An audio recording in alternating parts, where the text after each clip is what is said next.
Hoy nos vamos a meter de lleno en una historia increíble, un choque brutal de hace 2000 años. Un solo hombre contra una multitud que lo quiere linchar.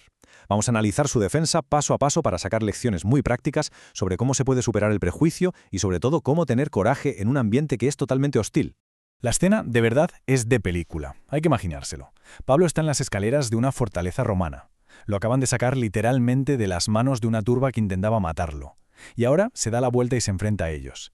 Está justo en la línea que separa el poder de Roma del furor del pueblo. Mirad, este gráfico es clave para entender lo que está pasando antes incluso de que Pablo abra la boca. Fijaos dónde está Pablo apóstol, completamente aislado. Su autoridad es espiritual, y eso lo pone en un plano totalmente diferente al de la multitud, y por supuesto al del comandante romano, cuyo poder es puramente terrenal, militar. Muy bien, vamos al lío. Para entender la tensión del momento, lo primero es saber dónde estamos. El escenario de todo esto es la fortaleza Antonia, en Jerusalén.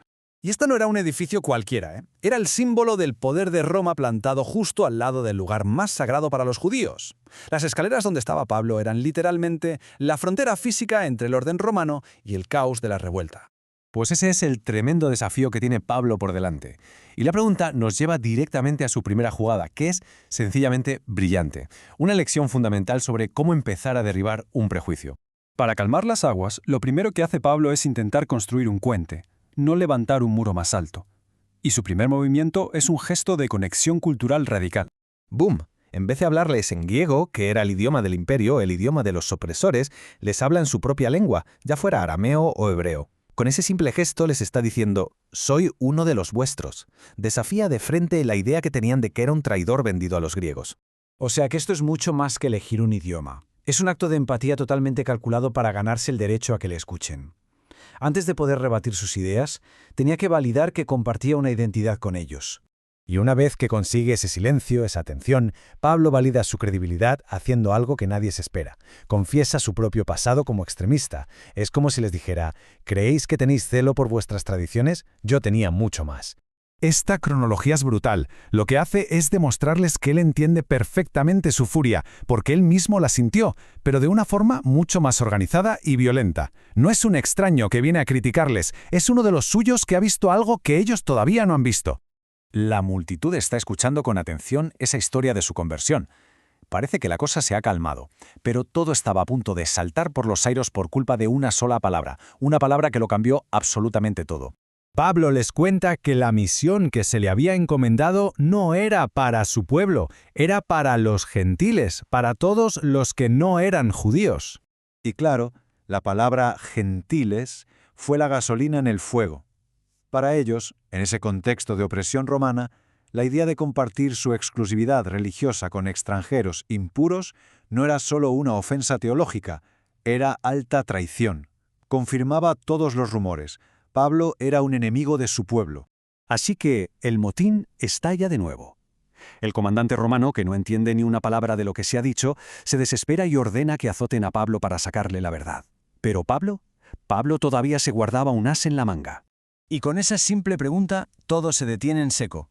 El estatus de Pablo cambia de la noche a la mañana. Ya no es un alborotador de una provincia lejana. Es un miembro protegido de la élite que gobierna el mundo. El juego ha cambiado por completo. Y ojo, que esto no era un farol. Violar estas leyes era un asunto muy serio para un oficial romano. Podía costarle su carrera, sus propiedades y hasta la vida. La ciudadanía romana era un escudo legal potentísimo. Pero lo más irónico de todo es lo que revela esta diapositiva. Resulta que Pablo, el prisionero, tenía un estatus legal superior al de su captor. El comandante había comprado su ciudadanía, que era algo como de segunda clase. Pero Pablo era ciudadano de nacimiento, un estatus de élite que imponía un respeto inmediato. Bueno, después de toda esta historia, ¿con qué nos quedamos? ¿Qué lecciones podemos sacar de este enfrentamiento para los desafíos que tenemos hoy con la injusticia y los prejuicios? Pues la primera lección es una clase magistral de civismo. Por un lado, Pablo denuncia la injusticia sin pelos en la lengua, llamando corrupto a quien lo es.